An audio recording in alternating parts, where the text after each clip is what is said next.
വേദിയിലും സദസ്സിലിരിക്കുന്ന എല്ലാവരെയും ഈ സെമിനാറിലേക്ക് സ്നേഹപൂർവ്വം സ്വാഗതം ചെയ്യുന്നു. അതോടൊപ്പം തന്നെ എല്ലാവർക്കും ഞാൻ ഒരു നല്ല രീതിയിൽ നിങ്ങൾക്ക് ഇത് അബ്സോർബ് ചെയ്ത് നിങ്ങൾക്ക് ജീവിതത്തിലേക്ക് പകർത്താൻ കഴിയട്ടെ എന്ന് ആശംസിക്കുകയും ചെയ്യുന്നു. ഓക്കെ, നമുക്കറിയാം ഇന്ന് വേൾഡ് ഹെൽത്ത് ഓർഗനൈസേഷൻ ശുപാർശ ചെയ്തിരിക്കുന്ന എല്ലാ ചികിത്സാ സംവിധാനങ്ങളും നമുക്കുണ്ട് അല്ലേ. അതായത് സംവിധാനങ്ങൾ എന്ന് പറഞ്ഞു കഴിഞ്ഞാൽ ഓരോ പഞ്ചായത്ത് വഴിയും നമുക്ക് ഹെൽത്ത് സെന്ററുകളുണ്ട്. അതോടൊപ്പം തന്നെ ഓരോ ജില്ലകളിലും ജില്ലാ ആശുപത്രികളുണ്ട്, താലൂക്കുകളിൽ താലൂക്ക് ആശുപത്രികളുണ്ട്, പിന്നെ നമുക്ക് ജില്ലകളിൽ നിന്ന് മെഡിക്കൽ കോളേജുകളുണ്ട്, റെഫറൻസ് ഹോസ്പിറ്റലുകളുണ്ട്. ഒരുപാട് പണ്ടത്തെക്കാളും നിങ്ങൾക്കറിയാം ഒത്തിരി നമ്മൾക്ക് സംവിധാനങ്ങൾ കൂടുതലാണോ ചെയ്തിരിക്കുന്നത്, കുറയുകയാണ് ചെയ്തിരിക്കുന്നത്. ഒരുപാട് സംവിധാനങ്ങൾ കൂടി. അതോടൊപ്പം തന്നെ ചികിത്സാ രീതികൾ, അതായത് നമുക്ക് അലോപ്പതി, ആയുർവേദ, സിദ്ധ, യുനാനി, പ്രകൃതി ചികിത്സ, അങ്ങനെ പോകുന്നു. ഇങ്ങനെ ഒരുപാട് ചികിത്സാ രീതികളും ചികിത്സാ സംവിധാനങ്ങളും നമുക്ക് ഒരുപാടാണ്. എന്നാൽ അസുഖത്തിന്റെ കാര്യങ്ങൾ നിങ്ങൾ നോക്കുമ്പോൾ നേരത്തെക്കാളും കൂടുതലാണോ കുറവാണോ? നമ്മളുടെ അസുഖം ഒരുപാട് കൂടുതലാണ്. കാരണം എന്താന്ന് പറഞ്ഞു കഴിഞ്ഞാൽ ഇപ്പൊ ഇന്ന് നമുക്കൊരു അസുഖം വരുന്ന പനിന്ന് പേര്, നാളെ അത് തിരിച്ചിട്ട് നിപ എന്ന് പറഞ്ഞുകൊണ്ട് വരാം. അതുപോലെയാണ് അതിലെ ഒരുപാട് നമ്മൾ കേൾക്കാത്തതും കാണാത്തതുമായ അസുഖങ്ങൾ എല്ലാവരിലും. ശരിക്കും പറഞ്ഞാൽ നമ്മൾ ഒരു വീടെടുത്ത് കഴിഞ്ഞാൽ ഏതെങ്കിലും ഒരു വീട്ടില് ഏതെങ്കിലും ഒരു ജീവിതശൈലി രോഗങ്ങളെങ്കിലും ഇല്ലാത്ത ഒരവസ്ഥ വന്നിരിക്കുക ഇല്ലേ. ജീവിതശൈലി രോഗങ്ങളിൽ പ്രഷർ, ഷുഗർ, കൊളസ്ട്രോൾ അതുപോലെ അങ്ങോട്ട് പോകുന്നു. ഇത് ഏതെങ്കിലും ഒരു വീട്ടിൽ ഒരാൾക്കെങ്കിലും ഉണ്ടായിരിക്കുന്ന ആ രീതി വന്നിരിക്കുക. ഇതിന്റെയൊക്കെ പ്രധാന കാരണം എന്ന് പറഞ്ഞു കഴിഞ്ഞാൽ അന്നമാണ്. അന്നം. അപ്പൊ അന്നം എന്നാൽ എന്താണ് എന്നറിയാം. അന്നം എന്ന് പറഞ്ഞു കഴിഞ്ഞാൽ പലപ്പോഴും വിചാരിക്കുന്ന എല്ലാവരും നമ്മൾ കഴിക്കുന്ന ഭക്ഷണമൊന്നും അല്ല. നമ്മൾ കഴിക്കുന്ന ഭക്ഷണവും അതിൽ ഉൾപ്പെടുന്നു. ശ്വസിക്കുന്ന വായു, കുടിക്കുന്ന വെള്ളം, കൊള്ളുന്ന വെയില്, അതുപോലെ കേൾക്കുന്ന ശബ്ദം, ഇതെല്ലാം അന്നമാണ്. നമ്മളുടെ അന്നം പൊല്യൂട്ടഡ് ആയിരിക്കും. ശരിക്കും പറഞ്ഞാൽ ഇന്നും നമുക്കറിയാം ഭാര്യമാരെ മൂർഖം പാമ്പിനെ കൊണ്ട് കൊത്തിച്ചു കൊല്ലുന്നു, കുഞ്ഞുങ്ങളെ തലക്കിടിച്ച് കൊല്ലുന്നു. ഇതെല്ലാം നമ്മൾ കഴിക്കുന്ന അന്നത്തിലൂടെയാണ്. അതായത് ശരിക്കും പറഞ്ഞാൽ അന്നമയ കോശം, മനോമയ കോശം, മനോമയ കോശം, വിജ്ഞാനമയ കോശം, വിജ്ഞാനമയ കോശം, തേജോമയ കോശം, തേജോമയ കോശം, ആനന്ദമയ കോശം എന്നാണ് അതിന്റെ ഉള്ളടക്കം എന്ന് പറഞ്ഞു കഴിഞ്ഞാൽ നമ്മൾ എന്ത് കഴിക്കുന്നോ, നമ്മൾ കഴിക്കുന്ന ഭക്ഷണമാണ് നമ്മളുടെ ചിന്തകളെ ശരിയാക്കുന്നത്. നമ്മളിപ്പോ ചീത്ത ഭക്ഷണമാണ് കഴിക്കുന്നതെങ്കിൽ അവന്റെ ചിന്ത, ഇപ്പൊ മദ്യം കഴിക്കുന്നവന്റെ ചിന്ത ചിന്തയായിരിക്കും. അതുകൊണ്ട് അവൻ ചെയ്യുന്ന പ്രവൃത്തി ചീത്തയായിരിക്കും. അതുപോലെ തന്നെ ഏത് മനുഷ്യനാണെങ്കിലും ഏത് ഭക്ഷണം കഴിക്കുന്നോ അതാണ് അവന്റെ ഏറ്റവും പ്രധാനം. അതാണ് നമ്മൾ പറഞ്ഞ അന്നമയ കോശം, മനോമയം. നമ്മൾ കഴിക്കുന്ന അന്നമാണ് നമുക്ക് മനസ്സായി മാറുന്നത്. അതോട് തന്നെ നമുക്ക് വിജ്ഞാനം കിട്ടുന്നു. വിജ്ഞാനത്തോടു കൂടി നമുക്ക് തേജസ് ഉണ്ടാകുന്നു. നമുക്ക് നല്ല വിവരം കിട്ടുമ്പോൾ നമുക്ക് നല്ല തേജസ് ഉണ്ടാവും. ഈ തേജസ്സിൽ കൂടിയാണ് നമുക്ക് ആനന്ദം കിട്ടുന്നത്. ഒരു മനുഷ്യന്റെ അന്തിമമായിട്ട് ഏറ്റവും വലിയ ലക്ഷ്യം, ജീവിതത്തിന്റെ ലക്ഷ്യം എന്ന് പറഞ്ഞു കഴിഞ്ഞാൽ ആനന്ദമാണ്. ആനന്ദത്തിലേക്ക് പോവുക. അതിനാണ് പലരും കുറുക്കു വഴി കൊണ്ട് ചീത്ത രീതിയിലുള്ള ആനന്ദത്തിലേക്ക് പോകുന്നത്. പക്ഷെ നല്ല രീതിയിൽ അന്നം കൊടുത്താൽ നമുക്ക് നല്ല ചിന്തകൾ വരികയും മനുഷ്യ സമൂഹം തന്നെ വലുതാകുകയും ചെയ്യും. അതാണ് അതിലെ ഏറ്റവും പ്രധാനം. അപ്പം ഈ അന്നം ശരിയാക്കാനായിട്ടുള്ള ഏറ്റവും പ്രധാനമായ ഒരു രീതിയാണ് ജൈവ കൃഷി. മനസ്സിലായോ? നമുക്കറിയാം കൃഷികളിൽ പ്രധാനമായിട്ട് 3 തരത്തിലുള്ള വളങ്ങളാണ് നമ്മൾ ഉപയോഗിക്കുന്നത് ഒരു കൃഷിയിൽ. ഒന്ന് ജൈവവളം, 2 രാസവളം, 3ാമത്തത് ജീവാണുവളം. അപ്പം ആദ്യത്തെ ഞാൻ പറഞ്ഞ ജൈവവളം എന്നാൽ ശരിക്കും പറഞ്ഞാൽ ജൈവവളം എന്ന് പറഞ്ഞു കഴിഞ്ഞാൽ സസ്യജാലങ്ങളുടെ അവശിഷ്ടങ്ങളും ജീവജാലങ്ങളുടെ അവശിഷ്ടങ്ങളും അവ തന്നെയും മണ്ണിലേക്ക് അടിഞ്ഞുകൂടി അത് മണ്ണുമായിട്ട് ചെയ്ത് വരുന്ന ഒരു സാധനമാണ് ശരിക്കും ജൈവവളം. എന്നാൽ ഈ ജീവാണുവളങ്ങൾ എന്ന് പറഞ്ഞു കഴിഞ്ഞാൽ നമ്മുടെ മണ്ണിൽ തന്നെ ഉണ്ടായിരുന്ന ഉപകാരപ്രദമായ ജീവാണുക്കളെ, അതൊക്കെ പണ്ടിട്ട് നമ്മുടെ മണ്ണൊക്കെ ശരിക്കും ഡീഫോൾട്ടായിട്ട് തന്നെ നല്ല ഓർഗാനിക് ആയിരുന്നു. അതെല്ലാം നമ്മൾ പലതരത്തിലുള്ള കീടനാശിനികൾ, കളനാശിനികൾ, അതോടൊപ്പം തന്നെ നമുക്ക് ജീവൻ ഇല്ലാതാക്കി രാസവളങ്ങളെല്ലാം ഇട്ട് നമ്മുടെ മണ്ണിനെ അങ്ങ് നശിപ്പിച്ചു. അപ്പൊ നേരത്തേക്ക് എന്ന് പറഞ്ഞു കഴിഞ്ഞാൽ പലപ്പോഴും പറയാറുണ്ടല്ല, ഞങ്ങൾ ഒന്നും ചെയ്യാറില്ലായിരുന്നു, പക്ഷെ നല്ല രീതിയിൽ കായ്ഫലം എല്ലാം കിട്ടും. പക്ഷെ അതിന്റെ പ്രധാന കാരണം നമ്മുടെ മണ്ണിൽ തന്നെ നമുക്ക് ഉപകാരപ്രദമായ ജീവാണുക്കൾ ഉണ്ടായിരുന്നു. അതുപോലെ തന്നെ മണ്ണിൽ ആവശ്യത്തിലധികമുള്ള പോഷണങ്ങളെല്ലാം, എല്ലാ മൂലകങ്ങളും നല്ല രീതിയിൽ ഉണ്ടായിരുന്നു. അതെല്ലാം നമ്മളിപ്പോൾ രാസവളങ്ങളൊക്കെ ഉപയോഗിച്ച്, ശരിക്കും പറഞ്ഞാൽ നമ്മൾ രാസവളം ഉപയോഗിക്കുന്നതും ജൈവവളം ഉപയോഗിക്കുന്നതിനുള്ള പ്രധാന വ്യത്യാസം എന്ന് പറഞ്ഞാൽ രാസവളം എന്ന് പറഞ്ഞു കഴിഞ്ഞാൽ വിളയെ ആശ്രയിച്ച്, നമുക്കൊരു വിള വലുതാണ്, അല്ലെങ്കിൽ വിളയ്ക്ക് സ്പ്രേ ചെയ്തിടും എന്ന്. പക്ഷേ നമ്മൾ ജൈവവളം കൊടുക്കുന്നത് മണ്ണാണ്. മണ്ണിലേക്ക് ഇട്ട് കൊടുത്തിട്ടാണ് നമ്മൾ ജൈവ കൃഷി ചെയ്യുന്നത്. അതായത് ആരോഗ്യമുള്ള മണ്ണ്, അതിൽ ആരോഗ്യത്തോടെ വളരുന്ന സസ്യം, അതിലെ പോഷകമൂല്യമുള്ള ഭക്ഷണം. ഇതിലൂടെ മാത്രമേ മനുഷ്യന്റെ ആരോഗ്യം നിലനിർത്താനായിട്ട്, അല്ല ആരോഗ്യം ഉണ്ടാക്കാനായിട്ട് പറ്റുള്ളൂ. നമുക്കറിയാം, ഏതെങ്കിലും ഒരു ചെടി ഒരു കീടബാധയോ ഒന്നുമില്ലാതെ എവിടെയെങ്കിലും വളർന്ന് അതിൽ നിന്നൊരു ഒരു കായ, ഒരു ഫ്രൂട്ട് എന്തെങ്കിലും ഉണ്ടായി, അത് നമ്മൾ കഴിക്കുന്നതിനാണ് ഏറ്റവും കൂടുതൽ നമുക്ക് കഴിക്കുമ്പോൾ പ്രതിരോധ ശേഷി ഉണ്ടാകുന്നത്. അപ്പോൾ നമ്മൾ ജൈവ കൃഷിയിലേക്ക് പോരാടണം എന്ന് പ്രധാനമായിട്ട് പറയുന്ന ഏറ്റവും പ്രധാന കാരണം നമ്മുടെ ആരോഗ്യം വീണ്ടെടുക്കുക എന്നുള്ളതാണ്. മനസ്സിലായോ? നമ്മുടെ ആരോഗ്യം നമുക്ക് വീണ്ടെടുക്കുക, നമുക്ക് മാനസിക ആരോഗ്യം കിട്ടുന്നു, ശാരീരിക ആരോഗ്യം. നമ്മൾ ഇതിലേക്ക് ഇറങ്ങുമ്പോൾ നമ്മൾ ഓട്ടോമാറ്റിക്കലി നമ്മുടെ കൈയും കാലും അല്ലെങ്കിൽ നമുക്ക് ശാരീരിക, പക്ഷേ നമ്മൾ രാസവളം ഉപയോഗിച്ച് നമ്മൾ കൃഷി ചെയ്യുവാണെങ്കിൽ ഈ വിഷങ്ങളെല്ലാം ശ്വസിച്ച് നമുക്ക് അസുഖങ്ങൾ, ആസ്മ. ശരിക്കും പറഞ്ഞു കഴിഞ്ഞാൽ 1940 DDT നമ്മുടെ നാട്ടിലേക്ക് ഇറക്കിയത്. ഈ DDT ഇറക്കി അതിൽ മുഴുവനും ഉള്ള അതിന്റെ ദൂഷ്യഫലങ്ങൾ മനുഷ്യരിലേക്ക് വന്നത് മനസ്സിലാക്കാനായിട്ട് 1960 അന്ന് മുതൽ ശരിക്കും പറഞ്ഞാൽ ഒരുപാട് രോഗികളുണ്ടായി, ഇല്ലേ? പക്ഷെ ഇങ്ങനെ ഈ രാസവളങ്ങൾ ഓരോന്നും അവർ ഇൻട്രൊഡ്യൂസ് ചെയ്യും. നമ്മൾ അതിന്റെ ദൂഷ്യഫലങ്ങൾ അറിയാനായിട്ട് നമ്മളെ തന്നെ ബലിയാടാകേണ്ടിയിരിക്കുന്നു.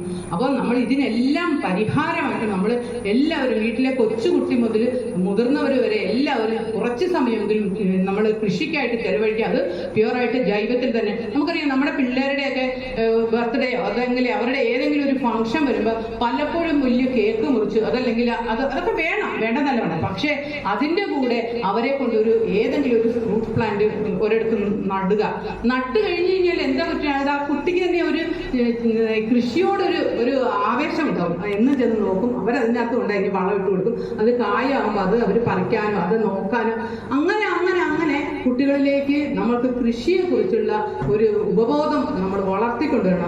അതാണ് നമ്മൾ ജീവനുള്ള മണ്ണ് വരും തലമുറയ്ക്ക് കൊടുക്കാനായിട്ട് ഇപ്പം നമ്മളെ പോലുള്ളവർ ശ്രദ്ധിക്കണം. അതാണ് നമ്മൾ ഏറ്റവും പ്രധാനം. പക്ഷെ ഇന്ന് നമുക്കറിയാം, പിള്ളേരെ ഒരു കാലിൽ ചെരുപ്പില്ലാതെ മണ്ണിലേക്ക് ഇറങ്ങുമ്പോൾ ഇച്ചീച്ചി എന്ന് പറഞ്ഞുകൊണ്ട്, അല്ലേ? പ്രത്യേകിച്ച് ഈ തലമുറയിലെ നമ്മുടെ കുറച്ച് വയസ്സായവർക്ക് അത് വലിയതായിട്ടൊന്നുമില്ല. പക്ഷെ അവരുടെ പേരക്കുട്ടികളെ വല്ലവരും ഇങ്ങനെ ചെയ്യുമ്പോൾ അവർ പറയില്ലേ, കുട്ടീനെ മണ്ണിലിറക്കല്ലേ, കാലിൽ മണ്ണ് പറ്റും. പക്ഷെ മണ്ണിലൂടെ നമുക്കറിയാം, നമ്മുടെ ഈ മണ്ണിന് ജീവനുണ്ട്. ഈ മണ്ണിൽ കൂടി നമ്മൾ നടക്കുമ്പോൾ പോലും നമ്മളുടെ തലച്ചോറിന് ഒരുപാട് പ്രവർത്തനങ്ങൾ, നമുക്ക് പോസിറ്റീവ് എനർജി കിട്ടുന്നു. അപ്പൊ ഞാൻ പറഞ്ഞത് ഇപ്പൊ എന്തിനാണ് ജൈവ കൃഷി എന്നുള്ളതിന്റെ ഒരു ചെറിയ വിവരണമാണ് ഞാൻ പറഞ്ഞത്. അപ്പം ജൈവ കൃഷിയുടെ അത്യാവശ്യ കാര്യം മനസ്സിലായി. എന്തിനാ അപ്പൊ ജൈവ കൃഷി? നമുക്ക് നല്ല ആരോഗ്യം കിട്ടണം. ഇതുപോലെ രൂപ കൊണ്ട് ഇപ്പൊ പലരും പറയുന്ന എന്നോട്, നമ്മൾ ഈ ജൈവ കൃഷി ഒരു ക്യാബേജ് നട്ടു കഴിഞ്ഞാൽ മേടിക്കുമ്പോൾ ഒരു 25 രൂപ കൊടുത്ത് നമ്മൾ ക്യാബേജ് മേടിച്ചാൽ കിട്ടുമല്ലോ, നമ്മൾ എന്തിന് ഇത്രയും കഷ്ടം. പക്ഷേ ആ ക്യാബേജിൽ അടങ്ങിയിരിക്കുന്ന വിഷാംശം, നമ്മൾ നമ്മുടെ മക്കളെ വിഷമാണ് കൊടുക്കണം, നമ്മൾ അറിയുന്നില്ല. നമ്മൾ വിഷം വായി വെച്ച് സ്നേഹത്തോടെ കഴിക്കുമെന്നും പറഞ്ഞുകൊണ്ട് അവരെ ഇഞ്ചിഞ്ചായിട്ട് അവരുടെ ആരോഗ്യം നശിപ്പിക്കുവാണ്. അപ്പൊ ശരിക്കും പറഞ്ഞു കഴിഞ്ഞാൽ ഈ ഇതുപോലെയുള്ള വലിയ വലിയ കീടനാശിനികളും ഒരുപാട് കീടനാശിനികൾ, കളനാശിനികളെല്ലാം മണ്ണിലേക്ക് ഇട്ട് കഴിഞ്ഞാൽ നമ്മളുടെ മണ്ണിൽ ഓൾറെഡി ഉണ്ടായിരുന്ന ഉപകാരപ്രദമായ സൂക്ഷ്മജീവികളും അതുപോലെ നമുക്ക് ഈ നമ്മുടെ പെസ്റ്റുകൾ എന്ന് പറഞ്ഞു കഴിഞ്ഞാൽ നമുക്ക് വരുന്ന ജീവികൾ, അതുങ്ങളെ എല്ലാത്തിനും നശിപ്പിക്കാൻ നമുക്ക് ശരിക്കും പറഞ്ഞു കഴിഞ്ഞാൽ നമുക്ക് ഒരു നല്ല എക്കോസിസ്റ്റം ഉണ്ടായിരുന്നു. ഇപ്പൊ ഉപ്പൻ പോലുള്ള പല പല പ്രാണികൾ അല്ലെ ഓരോരുത്തരെ പിടിച്ചു നിന്ന് അതൊരു സന്തുലിതാവസ്ഥയിലായിരുന്നു പോയിക്കൊണ്ടിരുന്നത്. പക്ഷെ അതെല്ലാം പോകാനുള്ള പ്രധാന കാരണം നമ്മൾ ഇതുവരെ ഉപയോഗിച്ചുകൊണ്ടിരിക്കുന്ന ഈ രാസ കീടനാശിനികൾ. ശരിക്കും പറഞ്ഞാൽ രാസ കീടനാശിനികൾ അടിച്ച് എത്രയോ പേരുകൾ കഴിഞ്ഞ ദിവസം നമ്മളുടെ അവിടെ തന്നെ ഉണ്ടായ ഒരു അനുഭവം ഞാനിപ്പോൾ ഓർത്തു പോകും. കുറച്ച് പയറ് പറിച്ചിട്ട് ഒരു പാത്രത്തിലെ വെള്ളത്തിൽ കഴുകിയിട്ട് ആ മകൻ കടയിൽ കൊടുത്തു. എന്നിട്ട് ആ വെള്ളം ഇരിക്കണുണ്ട്. അപ്പൻ പുറത്തു പോയിട്ട് പണിയൊക്കെ കഴിഞ്ഞിട്ട് ആ വെള്ളം എടുത്ത് മുഖം കഴുകി. അപ്പോഴേ അപ്പം തലകറങ്ങി വീണു. ശരിക്കും എന്താണെന്നൊന്നും മനസ്സിലായി. അവസാനം ഹോസ്പിറ്റലിൽ എന്നത് ഈ മാരകമായ വിഷം ഇരുന്ന വെള്ളമാണ് വെറുതെ മുഖം കഴിഞ്ഞത്. അപ്പോൾ ശരിക്കും പറഞ്ഞു കഴിഞ്ഞാൽ അത്രമാത്രം വിഷമാണ് നമ്മൾ കുഞ്ഞുങ്ങൾക്കും നമ്മളും എല്ലാം കഴിക്കുന്നത്. അപ്പം നമുക്ക് ഇതിനെല്ലാം പരിഹാരം നമ്മൾ ജൈവ കൃഷി ചെയ്യുക, നമ്മൾ ജൈവത്തിലേക്ക് മടങ്ങുക എന്നുള്ളതാണ്. അപ്പം ഇതാണ് ജൈവ കൃഷി. അപ്പൊ എന്താണ് ജൈവ കൃഷി എന്നാൽ എന്താണെന്ന് ചിലപ്പോൾ ചോദിക്കാം. അതാണ് ജൈവ കൃഷി എന്ന് പറഞ്ഞു കഴിഞ്ഞാൽ ജീവനെ ആധാരമാക്കി, ശരിക്കും പറഞ്ഞ ഒരു ജീവൻ വേണം. ജീവനെ ആധാരമാക്കി ജീവന്റെ നിയമങ്ങൾ പാലിച്ചുകൊണ്ട്, അതല്ലെങ്കിൽ നമുക്ക് പറയാം ഇക്കോളജിയെ കയ്യിലെടുത്തുകൊണ്ടുള്ള ഒരു കൃഷിയാണ് ജൈവ കൃഷി. നമുക്ക് ഇക്കോളജിയാണ്, നമ്മൾ ഒന്നിനെയും നശിപ്പിക്കുന്നില്ല, നമുക്ക് എല്ലാത്തിനെയും നമുക്ക് വേണം. ഇപ്പൊ കീടങ്ങളെ നമ്മൾ അകറ്റിയാണ് നിർത്തുന്നത്, അല്ലാതെ കീടങ്ങളെ കൊല്ലുകയല്ല ചെയ്യുന്നത്. ആ രീതിയിൽ ചെയ്യുന്ന ഒരു കൃഷിയാണ് ജൈവ കൃഷി. അപ്പോൾ ഇനിയിപ്പോൾ എങ്ങനെയാണ് നമ്മൾ ജൈവ കൃഷി ചെയ്യേണ്ടതെന്ന് പറയും. ജൈവ കൃഷി ചെയ്യുമ്പോൾ നമ്മൾ ഏറ്റവും പ്രധാനമായിട്ട് പറയുന്ന മണ്ണിന്റെ pH ആണ്. ഇപ്പൊ pH എന്ന് വെച്ചാൽ അറിയാമോ?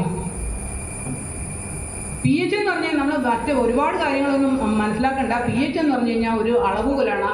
അതിനകത്ത് 1 മുതൽ 14 വരെ അടയാളപ്പെടുത്തിയിട്ടുണ്ട്. അപ്പം 3.5-നും 7.5-നും ഇടയ്ക്കാണ് മണ്ണിരകൾ, മാഡം പറഞ്ഞ പോലെ മണ്ണിരകൾ ധാരാളം വളരുന്നു. നമുക്ക് ഉപകാരപ്രദമായ സൂക്ഷ്മജീവികൾ, നമ്മളിപ്പോൾ പലപ്പോഴും ചോദിക്കുന്നത് എന്തിനാ ഈ സൂക്ഷ്മജീവികൾ?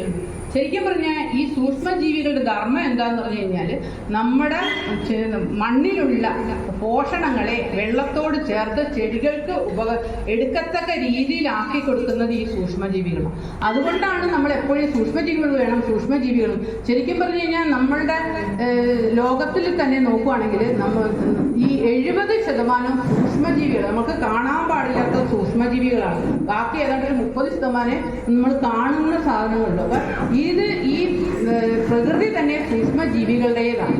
അപ്പൊ ഈ സൂക്ഷ്മജീവികൾ നമുക്ക് ഉപകാരപ്രദമുള്ള സൂക്ഷ്മജീവികളെ വളർത്താനായിട്ട് ഏറ്റവും പ്രധാനം വേണ്ടതാണ് മണ്ണിന്റെ pH 6.5-നും 7-നും ഇടയ്ക്ക്. 7 കറക്റ്റ്. അതാണ് ന്യൂട്രൽ നില.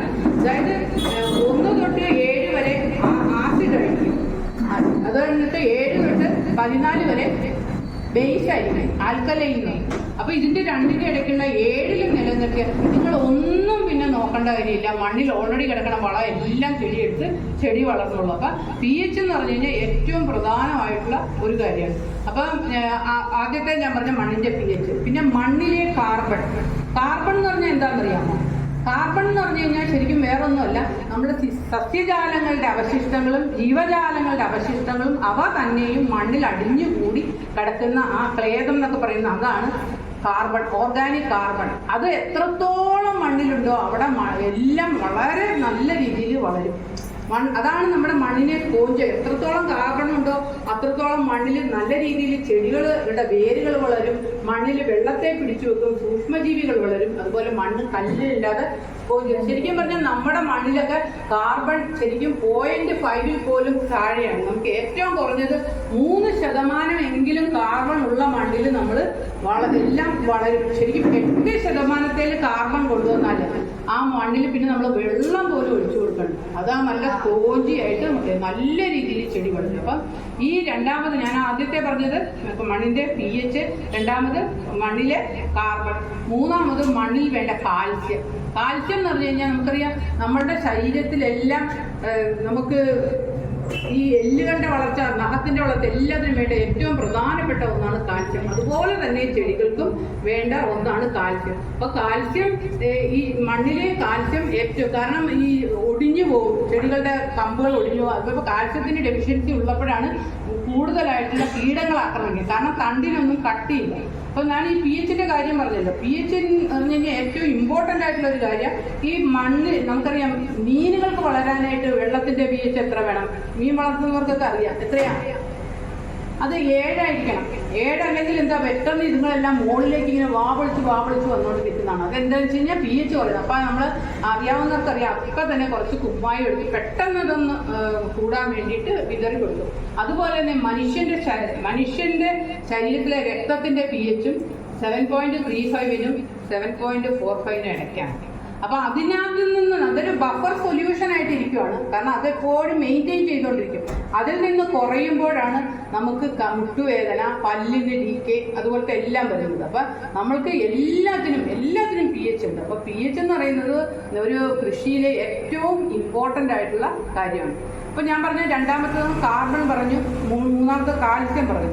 ഇത്രയും സാധനങ്ങൾ ചെയ്യണം. പിന്നെ നമുക്ക് ചെടികൾക്ക് വേണ്ട പ്രോട്ടീൻ മണ്ണിലുണ്ടെങ്കിൽ മാത്രമേ ചെടികളിൽ നല്ല രീതിയിൽ പുഷ്പിക്കുകയും കായ്ക്കുകയുള്ളൂ. പ്രോട്ടീൻ എന്ന് പറഞ്ഞു കഴിഞ്ഞാൽ ഏത് സാധനങ്ങളും ചത്തൊടുങ്ങി മണ്ണിൽ ജീവജാലങ്ങളുടെ അവശിഷ്ടങ്ങളാണ് ചത്തത്. അവശിഷ്ടങ്ങൾ എന്ന് പറഞ്ഞാൽ ചത്തിട്ട് വരുന്നതില്ലേ, അതാണ് മീനിന്റെ വേസ്റ്റ്, അങ്ങനെയൊക്കെ ചത്തു വരുന്നതാണ് പ്രോട്ടീനായിട്ട് വരുന്നത്. പിന്നെ അല്ലാതെ പ്രോട്ടീൻ ഉണ്ട്, നമുക്ക് സോയാബീനിൽ നിന്നുമെല്ലാം പ്രോട്ടീൻ കിട്ടും. ഇതുപോലെ തന്നെ ചെടികൾക്ക് വേണ്ട മഗ്നീഷ്യം. മഗ്നീഷ്യം എന്ന് പറഞ്ഞു കഴിഞ്ഞാൽ ചെടികളിൽ ഏറ്റവും വേണ്ട ഒരു മൂലകമാണ്. ആ മൂലകം ചെടികളിലില്ലെങ്കിൽ ചെടികളുടെ ഇലകളെല്ലാം അവിടെയൊക്കെ മഞ്ഞച്ചിരിപ്പുണ്ട്. അതിനൊക്കെ മഗ്നീഷ്യത്തിന്റെ ഡെഫിഷ്യൻസി.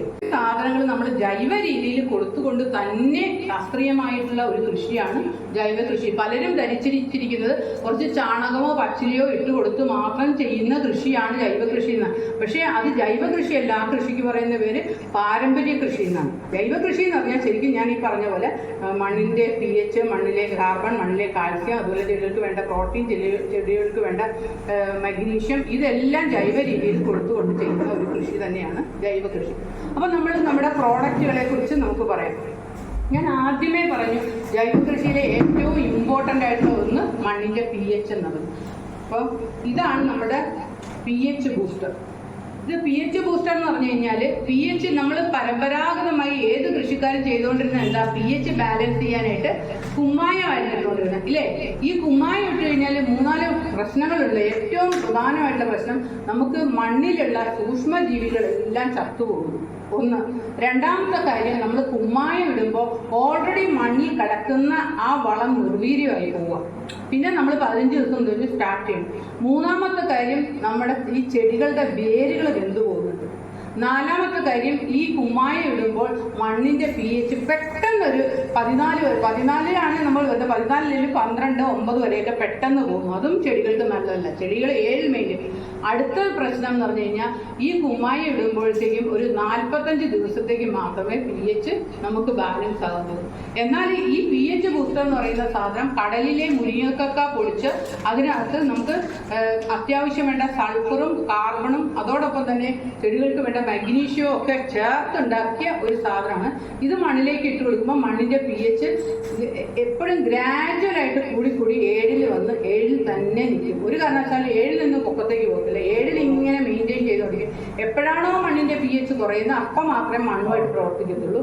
മാത്രമല്ല ഇത് ഇങ്ങനെ ഇട്ട് കഴിഞ്ഞാൽ ഒരു 1-1.5 വർഷത്തേക്ക് തന്നെ മണ്ണിൽ അത് അവിടെ നിൽക്കാനായിട്ട് സാധിക്കും. മണ്ണിന്റെ pH ബാലൻസ് ചെയ്തിരിക്കുന്നു.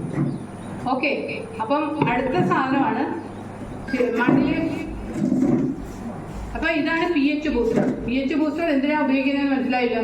മണ്ണിന്റെ pH ബാലൻസ് ആക്കി ചെടികൾക്ക് മണ്ണിൽ കിടക്കുന്ന എല്ലാ മൂലകങ്ങളെയും വലിച്ചെടുക്കാനായിട്ടുള്ള മൈക്രോബ്സിനെ വളർത്താനും ചെടികളിലെ നല്ല രീതിയിൽ ഏറ്റവും നല്ല രീതിയിൽ ചെടികൾക്ക് എല്ലാ രീതിയിലുള്ള വളങ്ങളെ വലിച്ചെടുക്കാനുള്ള സൂക്ഷ്മ ജീവികൾ വളർത്തുന്നു. അതുപോലെ തന്നെ കാൽസ്യം കിട്ടുന്നു. അതുപോലെ കുറച്ച് ഭാഗം തന്നെ മഗ്നീഷ്യം കിട്ടുന്നു. ഇതിനെല്ലാം കൂടി ഏത് ചെടികളും വളർത്തുമ്പോൾ ഏറ്റവും പ്രധാനമായിട്ട് ചെയ്യേണ്ടതാണ് pH ബൂസ്റ്റർ. കടലിലെ മുരിങ്ങക്കക്ക പൊടിച്ചതാണ് ഇതിനകത്തെ മെയിൻ ഇൻഗ്രീഡിയൻറ്റ്. അടുത്തതാണ് നമ്മളുടെ വളമാണ് ഭൂമിത്ര. ഈ ഭൂമിത്ര എന്ന് പറഞ്ഞു കഴിഞ്ഞാൽ ശരിക്കും പറഞ്ഞു കഴിഞ്ഞാൽ ഏറ്റവും പ്രധാനമായിട്ട് നമുക്ക് ഒരു ചെടിക്ക് വളരാനായിട്ട് ഏറ്റവും പ്രധാനമായിട്ട് 17 മൂലകങ്ങളാണ്. അതായത് ആദ്യമേ നമുക്കറിയാം പ്രാഥമിക മൂലകങ്ങൾ എന്ന് പറഞ്ഞാൽ ഏറ്റവും കൂടുതൽ വേണ്ട, അതായത് NPK എന്ന് കേട്ടിട്ടുണ്ടാവുമല്ലോ എല്ലാവരും, നൈട്രജൻ, ഫോസ്ഫറസ് ആൻഡ് പൊട്ടാസ്യം. അതാണ് ഏറ്റവും കൂടുതൽ വേണ്ടത്. അപ്പോൾ രണ്ടാമത് വേണ്ടത് ദ്വിതീയ മൂലകങ്ങൾ, കാൽസ്യം, മഗ്നീഷ്യവും സൾഫറും. പിന്നെ വേണ്ടത് സൂക്ഷ്മ മൂലകങ്ങൾ. അതെന്താ കുറേശ്ശെ മതി, പക്ഷെ അത് വേണം. നമ്മുടെ മണ്ണിലൊക്കെ ശരിക്കും പറഞ്ഞു കഴിഞ്ഞാൽ ബോറോണും മഗ്നീഷ്യവും എന്ന് പറഞ്ഞു കഴിഞ്ഞാൽ ഒട്ടും തന്നെ ഇല്ലാത്ത മൂലകങ്ങൾ, എന്നാൽ വേറെ പലതും ഉണ്ട്. അപ്പൊ ഈ 17 മൂലകങ്ങളും അടങ്ങിയ ഒരു സമ്പൂർണ്ണ വളമാണ് ഭൂമിത്ര. ഇതിനകത്ത് ശരിക്കും പറഞ്ഞു കഴിഞ്ഞാൽ 3 തരം പിണ്ണാക്കുകളുണ്ട്. പുങ്ങാമിയ, മരോട്ടി, നീം. അതോടൊപ്പം തന്നെ ഇതിനകത്ത് നമുക്ക് മീൻ കുറേ നല്ല നമ്മൾ എക്സ്പോർട്ട് ചെയ്യുന്ന മീനിൻ്റെ എല്ലാ ഫാക്ടറികളിൽ നിന്നുള്ള മീൻ എടുത്തുകൊണ്ടുവന്നിട്ട് നമ്മൾ കമ്പോസ്റ്റ് ചെയ്ത്, അതാണ് ഇതിൻ്റെ ഏറ്റവും മുഖ്യമായിട്ടുള്ള സാധനം. അതുപോലെ കാർബൺ, ഓർഗാനിക് കാർബൺ, ഇതെല്ലാം ചേർത്ത ഒരു സമ്പൂർണ്ണ വളമാണ് ഭൂമിത്ര. ഇത് ശരിക്കും പറഞ്ഞു കഴിഞ്ഞാൽ ഏത് ചെടിക്കും വളരാനായിട്ട്, ചെടി നല്ല രീതിയിൽ വളരാനായിട്ടും അതുപോലെ പുഷ്പിക്കാനും കായ്ഫലം ഉണ്ടാകാനും കൊടുക്കുന്ന വളമാണ് ഭൂമിത്ര, SPC ഭൂമിത്ര.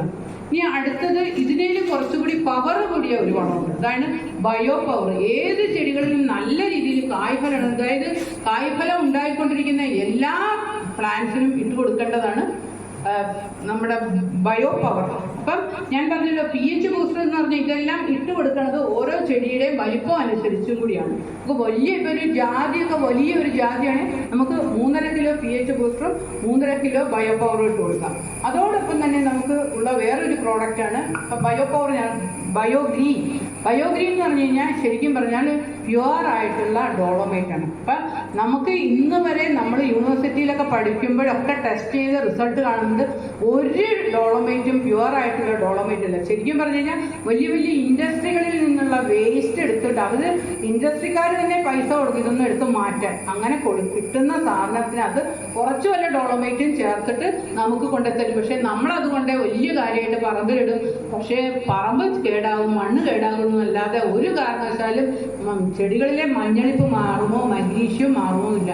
ശരിക്കും പറഞ്ഞാൽ ഈ ഡോളോമൈറ്റ് എന്ന് പറഞ്ഞു കഴിഞ്ഞാൽ കാൽസ്യം മഗ്നീഷ്യം കാർബണേറ്റ് ആണ്. അതിനകത്ത് കാൽസ്യവും മഗ്നീഷ്യവും കാർബണും ചേർന്ന ഇത് രാജസ്ഥാനിൽ നിന്ന് വരുന്ന പ്യുവർ ആയിട്ടുള്ള പാറപ്പൊടി. ഇപ്പം നമ്മളുടെ ഈ പ്രോഡക്റ്റിൽ ഏതാണ്ട് 20% മഗ്നീഷ്യം ഉള്ളത്. നമുക്ക് ഇന്ന് വരെ ഇവിടെ കിട്ടിയിരിക്കുന്നതിനെല്ലാം 6% മഗ്നീഷ്യം ഉള്ളതാണ്. പക്ഷേ ഈ നമ്മുടെ ബയോഗ്രീൻ എന്ന് പറഞ്ഞു കഴിഞ്ഞാൽ 20% മഗ്നീഷ്യം ഉള്ള നല്ല പാറപ്പൊടിയാണ്. ഇതിട്ട് കൊടുത്തു കഴിഞ്ഞാൽ ഏത് ചെടികളിലെയും മഞ്ഞ നിറം വരാതെ നല്ല ഹരിതകം കിട്ടും. കാരണം ചെടികളിൽ ഹരിതകം എന്തിനാന്ന് പറഞ്ഞാൽ പ്രകാശ സംശ്ലേഷണം നടക്കണമെങ്കിൽ നമുക്ക് ഏറ്റവും പ്രധാനം വേണ്ടതാണ് ഹരിതകം. നമ്മൾക്കറിയാം ഒരു ചെടിയിൽ നല്ല രീതിയിൽ ഹരിതകം ഉണ്ടെങ്കിൽ അത് പ്രകാശ സംശ്ലേഷണം ചെയ്ത് അത് ആഹാരം പാകം ചെയ്യും. ഇങ്ങനെ പ്രകാശ സംശ്ലേഷണം ചെയ്ത് ചെടികളിലേക്ക് വരുന്ന അതിൻ്റെ ഒരു 1/3 ഭാഗം ചെടികൾ മണ്ണിലേക്ക് ഇട്ട് കൊടുക്കുക ചെയ്യുന്നത്. അപ്പം എപ്പോഴും മണ്ണും അത് നല്ല രീതിയിൽ ബാലൻസ് ചെയ്ത് മഗ്നീഷ്യവും അതുപോലെ തന്നെ എല്ലാ ചെടികളിലേക്കും കിട്ടാനുള്ള അവസ്ഥയും വരും. അപ്പോൾ നമുക്ക് രണ്ടാമത്താണ് ബയോഗ്രീൻ അഥവാ ഡോളോമൈറ്റ്. ഇത് രാജസ്ഥാനിൽ നിന്നുള്ള പാറപ്പൊടിയാണ്. ഇതിട്ട് കൊടുത്തു കഴിഞ്ഞാൽ മഞ്ഞളിപ്പ് മാറും. അതോടൊപ്പം തന്നെ ഒരു പരിധിവരെ കാൽസ്യത്തിൻ്റെ എഫിഷ്യൻസി കുറയ്ക്കാനും പറ്റുന്ന കാർബൺ കൂടി കൂടിയ ഒരു പ്രോഡക്റ്റാണ് ബയോഗ്രീൻ. അപ്പം ഈ 4 കാര്യങ്ങൾ ഞാൻ പറഞ്ഞു. ഇതാണ് നമുക്ക് ചാക്ക് വളമായിട്ട് അടിസ്ഥാന വളങ്ങൾ എന്ന് പറയുന്നത്. അതായത് മണ്ണിലേക്ക് ആദ്യമേ ഇട്ട് കൊടുക്കുന്ന വളങ്ങൾ. അപ്പൊ ഇപ്പം വലിയ വലിയ ഓരോ പ്ലാന്റ്സിന് ഇപ്പൊ തെങ്ങിനൊക്കെ ആണെങ്കിൽ നമ്മൾ ഒരു 3.5 കിലോ PH ബൂസ്റ്റർ, ഒരു 3 കിലോ ബയോ പവർ, അതോടൊപ്പം തന്നെ 1 കിലോ ബയോഗ്രീൻ ഇവ നമ്മൾ വിതറി. അപ്പം ഇടുന്നത് വളരെ ശ്രദ്ധിക്കണം. പലപ്പോഴും തെങ്ങിന്റെ ചോട്ടിൽ കൊണ്ട് അല്ല ഇട്ട് കൊടുക്കേണ്ടത്. കാരണം ഏത് പ്ലാന്റിനും പ്രധാനമായിട്ട് 2 തരം വേരാ ഉള്ളത്. ഒന്ന് തായ് വേരും, മറ്റേത് നാര് വേരും. തായ് വേരെന്ന് പറഞ്ഞു കഴിഞ്ഞാൽ ചെടിയെ പിടിച്ചു വെക്കാനായിട്ടുള്ള വേര. അത് പക്ഷെ ഒരിക്കലും വളങ്ങൾ വലിച്ചെടുക്കില്ല. പക്ഷെ നാരുവേരെന്ന് പറഞ്ഞു കഴിഞ്ഞാൽ ചെടികളിൽ വളത്തെ വലിച്ചെടുക്കും. അപ്പൊ ഈ വളത്തെ വലിച്ചെടുക്കുവാനുള്ള വേരുകൾ ധാരാളം നമുക്ക് ഏത് ചെടിക്കും കൊടുക്കാനായിട്ട് നമുക്ക് കൊടുക്കേണ്ട ഒരു പ്രോഡക്റ്റ് ഉണ്ട്.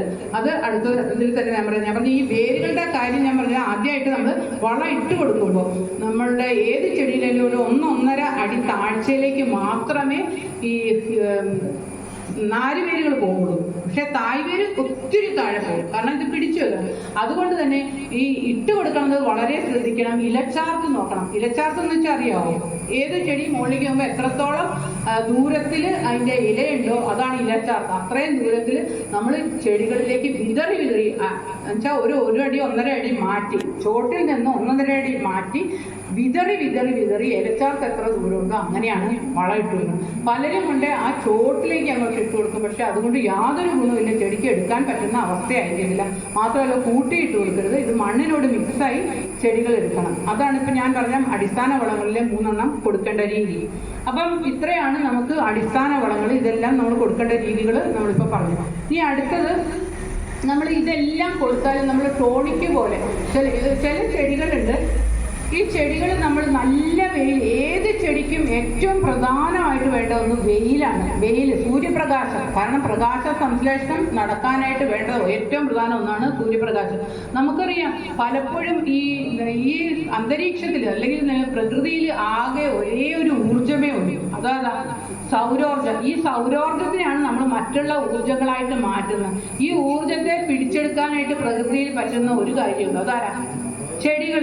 ഈ ചെടികൾ നമ്മളിപ്പോൾ ഒരു ടെറസിലോ മണ്ണിലോ വേറെ എവിടെ ഒരു സൂര്യപ്രകാശം വീണാലും അത് വേസ്റ്റായി പോകും. അപ്പോൾ ഈ ചെടികളുടെ ഇലകളിലേക്കുമാണ് നമ്മൾ വീണ് കഴിഞ്ഞാൽ ആ ഇലകൾ വലിച്ചെടുത്ത് ആ സൂര്യപ്രകാശത്തെ ഭക്ഷണമാക്കി. അതാണ് പുനരാവിഷ്കരിക്കപ്പെട്ട സൗരോർജമാണ് ഭക്ഷണം എന്ന് പറയുന്നത്. അപ്പോൾ സൗരോർജത്തെ പിടിച്ചെടുത്ത് ചെടികൾ ഭക്ഷണമാക്കി നമുക്ക് തരുവാണ് ചെയ്യുന്നത്. അപ്പോൾ നമുക്ക് ഞാൻ പറഞ്ഞത് ഏതെങ്കിലും ഒരു ചെടി നമ്മൾ പലപ്പോഴും നല്ല സൂര്യപ്രകാശം നല്ല നല്ലോണം വളമാണ്, പക്ഷെ ചെടി വളരാതെ മുരടിച്ച് നിൽക്കുന്നുണ്ടാവും. അത് എന്താണെന്ന് പ്രധാന കാരണം എന്ന് പറഞ്ഞു കഴിഞ്ഞാൽ ആ ചെടിയുടെ വേര് ശരിയല്ല, അല്ലേ? വേരിന് എന്തെങ്കിലും നമുക്കറിയാം, നമുക്ക് തന്നെ വായിക്ക് എന്തെങ്കിലും ഒരു അസുഖം വന്നു കഴിഞ്ഞാൽ ഫുഡ് കഴിക്കാൻ പറ്റുമോ? ഇല്ല. അതുപോലെ തന്നെയാണ് ചെടികളിലെ വേര് എന്ന് പറഞ്ഞാൽ ഏറ്റവും ഇമ്പോർട്ടൻ്റ് ആയിട്ടുള്ള കാര്യം. അപ്പം നമുക്ക് നമ്മുടെ ഹ്യൂമിക് എന്ന് പറഞ്ഞു കഴിഞ്ഞാൽ ഒരു പ്രോഡക്റ്റ് ഉണ്ട്, ഹ്യൂമിക് എന്ന് പറഞ്ഞു കഴിഞ്ഞാൽ ഇത് ശരിക്കും പറഞ്ഞാൽ മണ്ണിൽ നിന്ന് തന്നെ എടുക്കുന്ന ഒരു ആസിഡ്, ഹ്യൂമിക് ആസിഡാണ്. ഇത് കൊടുത്തു കഴിഞ്ഞാൽ കേടായിരിക്കുന്നതാണേലും അല്ലാതെ നല്ലോണം ഇരിക്കുന്നതാണേലും ചെടികളിൽ ധാരാളം ഇലകൾ, വേരുകൾ പൊട്ടി വരും. അപ്പം ഏറ്റവും പ്രധാനമായിട്ട് വേരുകൾ നല്ല രീതിയിൽ ഒരു ചെടിയിലേക്ക് വരാൻ പറ്റിയ സാധനമാണ് ഹ്യൂമിക് 12+. ഇത് 5 ml 1 ലിറ്റർ വെള്ളം എന്നുള്ള റേഷ്യോയിൽ കലർത്തിയിട്ട് ചെടിയുടെ വലിപ്പം അനുസരിച്ച് ചോട് നനയത്തക്ക രീതിയിൽ കൊടുക്കേണ്ടതാണ്. ഇതാണ് ഹ്യൂമിക്. അടുത്തത് ഫൾവിക്കാണ്. ഫൾവിക് എന്ന് പറഞ്ഞു കഴിഞ്ഞാൽ കോശ വിഭജനം നടന്ന ചെടി നല്ല രീതിയിൽ വളരാനായിട്ട് വേണ്ട ഒന്നാണ് ഫൾവിക്ക്. ഇത് നമ്മളെ ചെടി എന്താണെന്ന് വെച്ചാൽ അത് മാത്രമല്ല, നമുക്ക് സ്ട്രെസ് കൊണ്ട് നമ്മൾ ഒരു പ്ലാന്റ് പുറത്തുനിന്ന് മേടിച്ചുകൊണ്ട് വന്ന് വീട്ടിൽ വെക്കുമ്പോൾ ആ ചെടി വാടിപ്പോകാറില്ല. അങ്ങനെയൊക്കെ ഉള്ള സ്ട്രെസ് കൊണ്ട് ചെടികൾക്ക് ഉണ്ടാകുന്ന പ്രശ്നങ്ങൾ ഒഴിവാക്കാനും നമുക്ക് കൊടുക്കാൻ പറ്റുകയാണ് ഫൾവിക്ക്. ഇത് കോശ വിഭജനം ചെയ്ത് ചെടി നല്ല രീതിയിൽ വളർച്ചയ്ക്കും ഏത് ലീഫി വെജിറ്റബിൾസിനൊക്കെ ഇതിട്ട് കൊടുത്താൽ പെട്ടെന്ന് ചെടി വളരും. 5 ml 1 ലിറ്റർ വെള്ളമുള്ള റേഷ്യോയിലാണ് കൊടുക്കേണ്ടത്. അടുത്തത് FH. ഇതെന്ന് പറഞ്ഞു കഴിഞ്ഞാൽ ഈ ഹ്യൂമിക്കും ഫൾവിക്കും കൂടി അതായത് ചെടിയിലെ നല്ല രീതിയിൽ വേര് വളരാനും അതോടൊപ്പം തന്നെ ചെടി നല്ല രീതിയിൽ വളരാനും രണ്ടിനും കൂടി ഒന്നിച്ച് കൊടുക്കുന്ന സാധനമാണിത്. ഇത് നമ്മൾ 5 ml 1 ലിറ്റർ വെള്ളം എന്നുള്ള റേഷ്യോയിൽ ചെടികളുടെ വലിപ്പം അനുസരിച്ച് ചെടിയുടെ ചോട് നനയത്തക്ക രീതിയിൽ ഒഴിച്ചു കൊടുക്കേണ്ടതാണ്. അടുത്തത് അമിനോ എന്ന് പറഞ്ഞു കഴിഞ്ഞാൽ ഏത് ചെടി, അതായത് ചെടികൾ പലപ്പോഴും നമ്മൾ നൈട്രജൻ കൂടി പൂക്കത്തില്ല, വലിയതായിട്ട് പന്തലിച്ച് നിൽക്കും, പക്ഷെ പൂക്കത്തില്ല. അപ്പൊ കാലവും, അതായത് എല്ലാ ചെടികൾക്കും സീസൺ ഉണ്ട്, അതാണ് കാലം. അതോടൊപ്പം വലിപ്പവും അനുസരിച്ച് ചെടികൾക്ക് ആ സീസണിൽ ഇത് ഒഴിച്ചു കൊടുത്താൽ ചെടി നല്ല രീതിയിൽ പൂക്കും. പൂക്കാത്ത ഏത് പ്ലാന്റ്സിനും നല്ല രീതിയിൽ പൂക്കാൻ കൊടുക്കുന്ന ഒന്നാണ് അമിനോ. ഇത് നമുക്ക് ഇപ്പം മാവിനൊക്കെ ആണെങ്കിൽ ഓഗസ്റ്റ് മാസം നമ്മൾ ചെടിയുടെ ചോട് നനയത്തക്ക രീതിയിൽ കൊടുത്തു കഴിഞ്ഞാൽ 5 ml 1 ലിറ്റർ വെള്ളം എന്നുള്ള റേഷ്യോ. പക്ഷേ ഇത് നമ്മൾ സ്പ്രേ ചെയ്ത് കൊടുക്കാം. സ്പ്രേ ചെയ്ത് കൊടുക്കുകയാണെങ്കിൽ 3 ml 1 ലിറ്റർ വെള്ളം എന്നുള്ള റേഷ്യോയിലാണ്. നമുക്ക് എപ്പോഴും എഫക്റ്റ് നല്ലത് 85% ചോട്ടിൽ ഒഴിച്ചു കൊടുക്കുകയും 15% സ്പ്രേ ചെയ്ത് കൊടുക്കുകയും ചെയ്യും. അപ്പോൾ ഇതിൻ്റെ കൂടെ നമുക്ക് അപ്സാം എന്ന് പറഞ്ഞൊരു സാധനമുണ്ട്, അതുകൂടി കൂട്ടി നമുക്ക് സ്പ്രേ ചെയ്ത് കൊടുത്താൽ ചെടികളിൽ അത് ഒട്ടിപ്പിടിച്ച് കുറേ കാലം നമുക്കത് നല്ല രീതിയിൽ വലിച്ചെടുക്കാൻ പറ്റും. ഓക്കെ, ഇതാണ് അമിനോ. ഇനി അടുത്തത് മൈക്രോ എന്ന് പറഞ്ഞു കഴിഞ്ഞാൽ ഞാൻ നേരത്തെ പറഞ്ഞ ചെടികൾക്ക് സൂക്ഷ്മ മൂലകങ്ങൾ വേണം. Nitrogen, phosphorus, potassium, calcium, magnesium, sulphur അതെല്ലാം മാക്രോ എലമെന്റ്സ് ആണ്. പക്ഷേ സൂക്ഷ്മ മൂലകങ്ങളായ കുറച്ച് സാധനങ്ങളൊക്കെ കുറേശ്ശെ മതി. അതിൻ്റെ എല്ലാത്തിനെയും കൂട്ടി ഇത് ശരിക്കും പറഞ്ഞു കഴിഞ്ഞാൽ നല്ല രീതിയിലുള്ള ജൈവം മാത്രം അടങ്ങിയ ഒരു പ്രോഡക്റ്റാണ്. ഇത് സൂക്ഷ്മ മൂലകങ്ങളുടെ കൂട്ടം.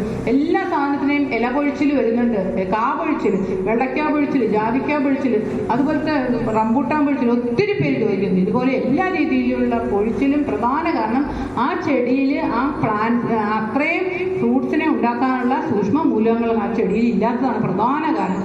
അതുകൊണ്ട് ഏത് ചെടിയിലും പൊഴിച്ചിലിന് പ്രധാനമായിട്ട്, ഞാൻ നേരത്തെ പറഞ്ഞത് പൂക്കാനുള്ളതായിരുന്നു, ഇത് പൊഴിച്ചിൽ മാറാനായിട്ട് പ്രധാനമായിട്ട് കൊടുക്കുന്നതാണ് മൈക്രോ. ഇനി ഇതിപ്പോൾ സീസൈഡ്, ഇതെന്ന് പറഞ്ഞു കഴിഞ്ഞാൽ എല്ലാവർക്കും അറിയാവുന്നതായിരിക്കും. സർഗാസം സീവീഡ് എന്ന് പറഞ്ഞ ഒരു തരം പ്രത്യേകതരം കടൽ പായലിൽ നിന്ന് എടുക്കുന്ന, എക്സ്ട്രാക്ട് ചെയ്തെടുക്കുന്ന ഒരു പ്രോഡക്റ്റാണ്.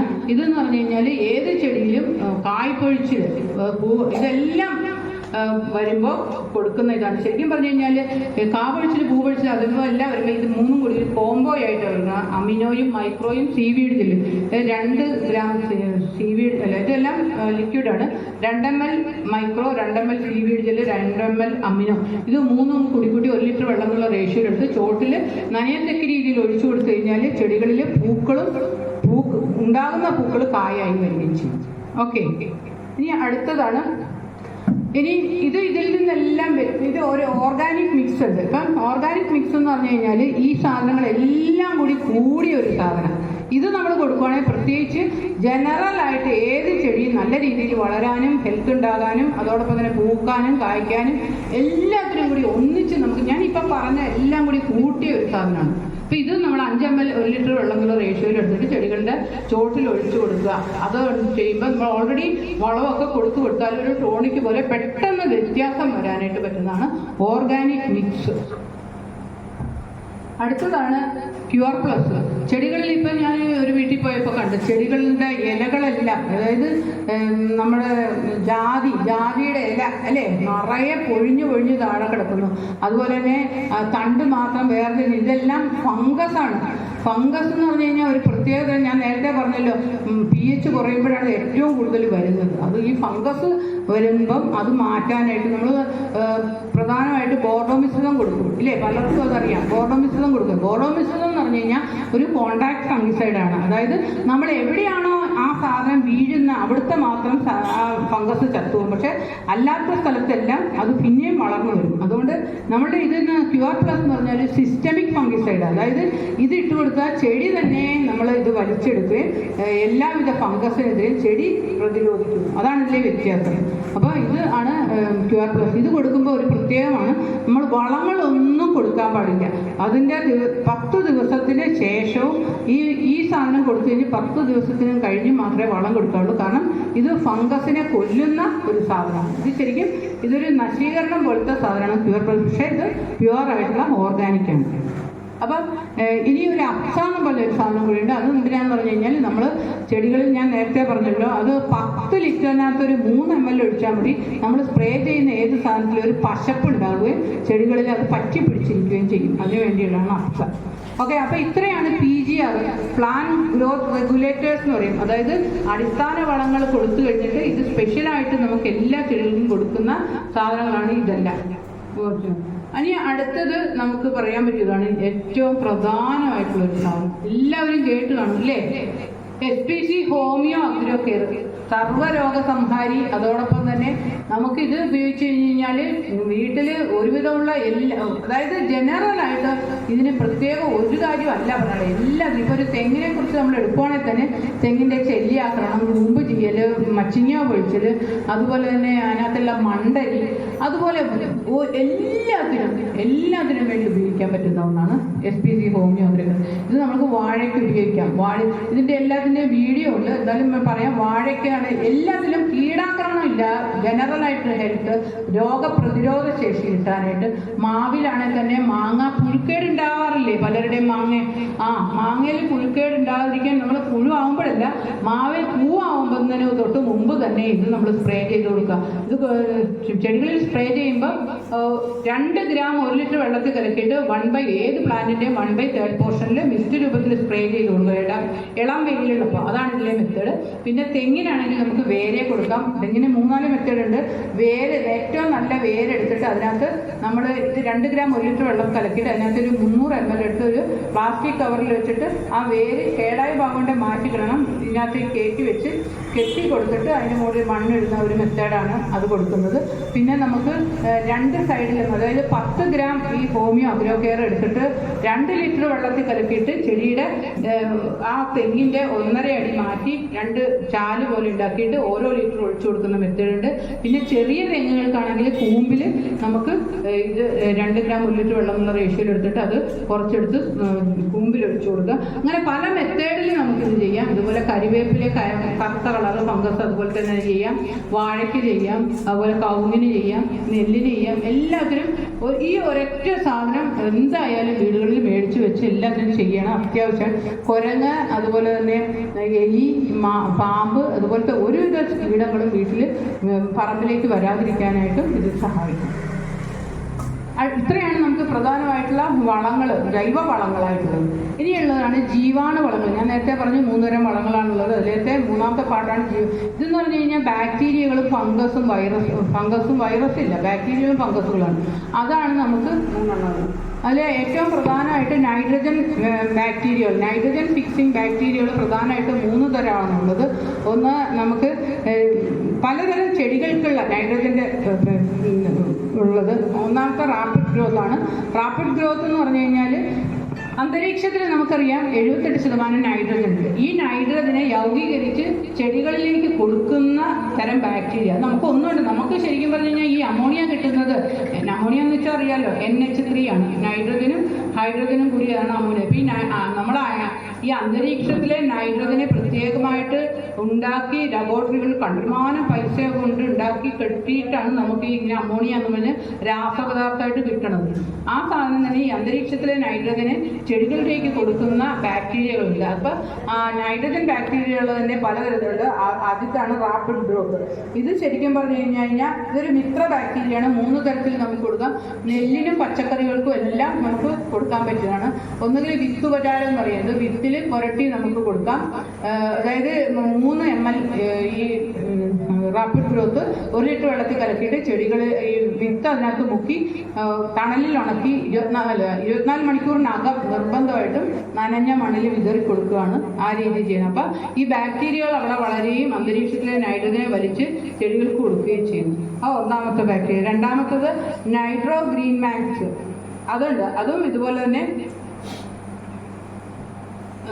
നൈട്രോ ഗ്രീൻ മാക്സ് എന്ന് പറയുന്നത് അതും നൈട്രജൻ ബാക്ടീരിയ തന്നെയാണ്. അത് പ്രത്യേകമായിട്ട് കരിമ്പിൻ നൈട്രോ മാക്സ് കെയിൻ എന്നാണ്. കെയിൻ എന്ന് വെച്ചാൽ ഷുഗർ കെയിൻ അതിൻ്റെ ഉള്ള. അപ്പോൾ അതും ഇതുപോലെ തന്നെ നൈട്രജനെ യൗഗീകരിച്ച് ചെടികളുടെ വേരുകളിലും ജൈവാംശത്തിലേക്കും കൊടുക്കുന്ന ഒരുതരം പ്രത്യേകതരം ബാക്ടീരിയ. ശരിയും ജൈവ കൃഷി ചെയ്യുന്നതിനകത്ത് ഇത് നിർബന്ധമായിട്ടും അതിനകത്ത് തന്നെയുള്ള വേറാണ് ബാക്ടീരിയ. ഇതെല്ലാം ബാക്ടീരിയകളാണ്. ഇത് മണ്ണിലേക്ക് കൊടുക്കുമ്പോഴത്തേക്കും അവിടെ കിടന്ന് വലിച്ചെടുത്ത് കൊടുക്കും. പിന്നെ അടുത്തത് റൈസോ ഗ്രീൻ മാക്സ്. അതെന്ന് പറഞ്ഞു കഴിഞ്ഞാൽ റൈസോബിയം എന്ന് പറയുന്ന ഒരു പ്രത്യേകതരം ബാക്ടീരിയ ആണ്. അത് ഇതുപോലെ തന്നെ പയറ് ചെടികൾക്ക് വേണ്ടി മാത്രം നമ്മൾ ചെറുപ്പത്തിലെ കണ്ടിട്ടുണ്ട്. എല്ലാം ഇപ്പോഴാണെങ്കിലും പയറ് ചെടികൾ വലിച്ചു നോക്കുമ്പോൾ അതിൻ്റെ വേരിൽ ചില നൊഡ്യൂൾസ് കാണാം. അത് ഈ റൈസോബിയം എന്ന് പറയുന്ന ബാക്ടീരിയകൾ അവിടെ വളരുന്നതാണ്. ആ ബാക്ടീരിയകൾ എന്താണെന്ന് വെച്ചാൽ നൈട്രജനെ വലിച്ച് ചെടികളിൽ സൂക്ഷിച്ചു വെച്ച് മണ്ണിൽ കൊടുക്കുക ചെയ്യുന്നത്. അതാണ് നൈട്രോ മാക്സ് റൈസോബിയം. അടുത്തത് നമുക്ക് ഇത്രയാണ് പ്രധാനമായിട്ട് നമുക്ക് ചെടികളിൽ വളരുന്ന. പിന്നെ ഒരെണ്ണം കൂടി ഉണ്ട്, SPC ഫാസ്റ്റ് ട്രാക്ക് ഫ്ലറിഷ്.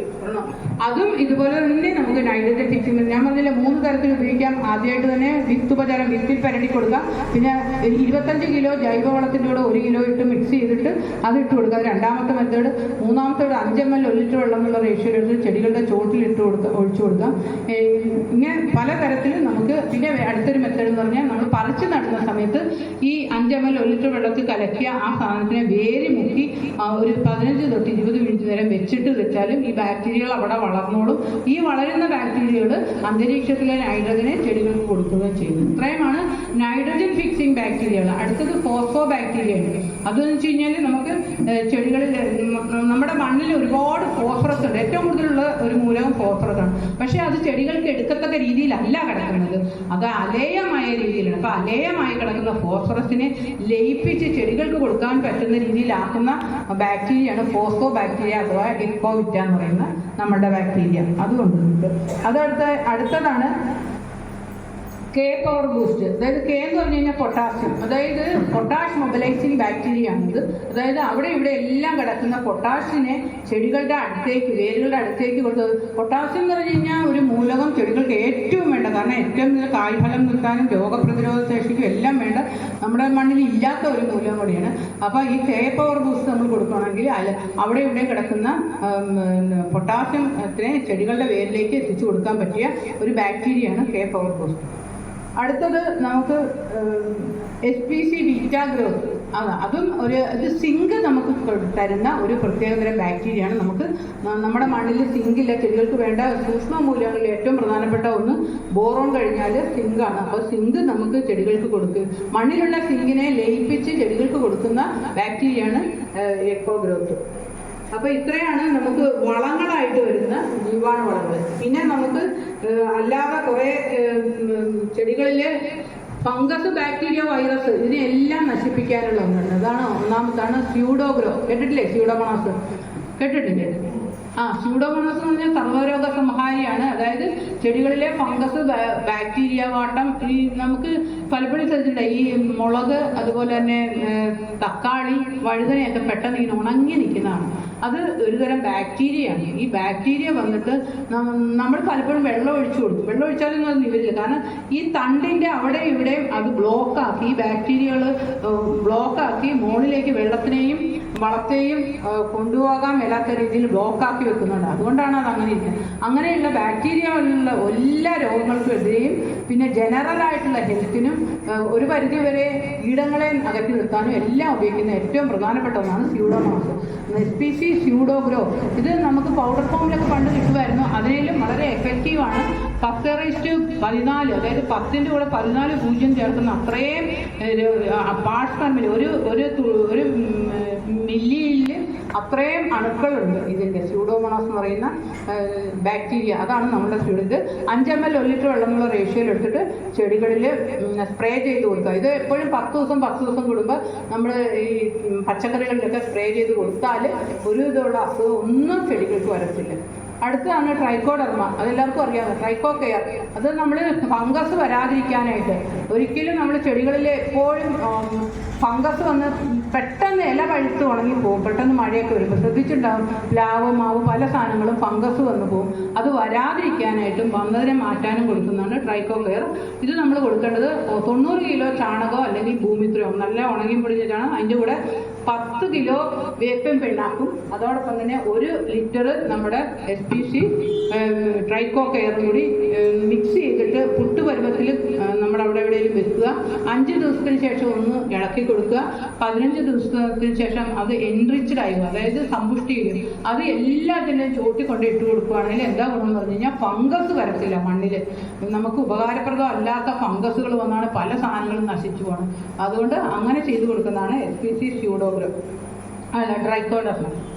അടുത്തത് നമുക്ക് വേണ്ടതാണ് ചെടികളിൽ പുഴുക്കൾ 2 തരമുണ്ട്. ഒന്നാമത് ഈ ചെടികളിലെ ഇലകൾ ചവച്ച് തിന്ന് അതിനെ ഹോൾസ് ഉണ്ടാക്കുന്ന അല്ലേ, അത് ഒരു തരം പുഴുക്കളാണത്. പലതരം പുഴുക്കളുണ്ട്. ചലഭപ്പുഴുക്കളുണ്ട്, മൃദുശരീര പുഴുക്കളുണ്ട്, വിട്ടിലുകളുണ്ട്, അങ്ങനത്തെ പലതരം പുഴുക്കളാണത്. ആ പുഴുക്കളെ നിയന്ത്രിക്കാനായിട്ട് നമുക്ക് SPC ഗ്രീൻ ഗാർഡിയൻ, അതെന്ന് പറഞ്ഞു കഴിഞ്ഞാൽ നമുക്ക് അറിയാം വിവേറിയ ബാസിയാന എന്ന് പറയുന്ന ഒരു ഇത് തന്നെയാണ്. അത് നമുക്ക് നമ്മളുടെ ലിക്വിഡ് ഫോമാണ്, വളരെ എഫക്റ്റീവാണ്. എല്ലാ രീതിയിലും പച്ചക്കറികളിലൊക്കെ കാണുന്ന വെണ്ടയിലും വഴുതനയിലും ഒക്കെ കായ്തുരപ്പൻ, തണ്ടുതുരപ്പൻ, എല്ലാ പുഴുക്കളും ഇങ്ങനെ പുഴുവായിട്ട് നിൽക്കുന്ന എല്ലാത്തിനും ഉപയോഗിക്കുന്നതാണ് SPC ഗ്രീൻ ഗാർഡിയൻ.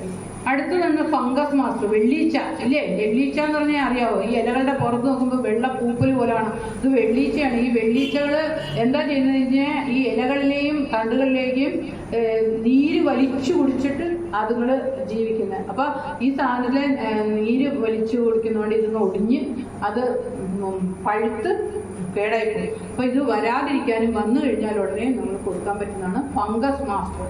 അപ്പോൾ ഇത് അടിച്ചു കൊടുത്തു കഴിഞ്ഞാൽ വളരെ ഇപ്പം ഇതിൻ്റെയൊക്കെ പ്രത്യേകത എന്നാന്ന് പറഞ്ഞു കഴിഞ്ഞാൽ ഇത് ചാകുമല്ല.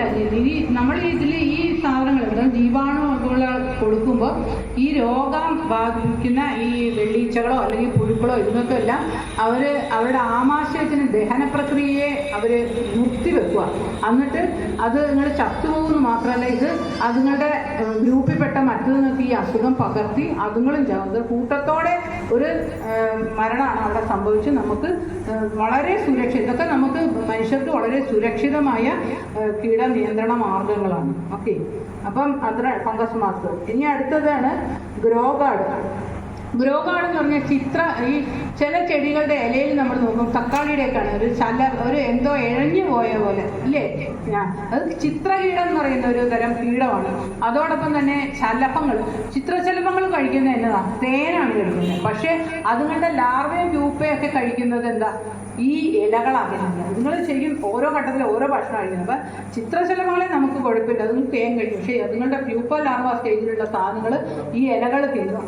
അങ്ങനെ ഇലകൾ തിന്നുന്ന അതുപോലത്തെ സാധനങ്ങളെല്ലാം കൂടി നമ്മൾ നശിപ്പിക്കാനായിട്ട് കൊടുക്കുന്നതാണ് ഗ്രോ ഗാർഡ്, വളർച്ച.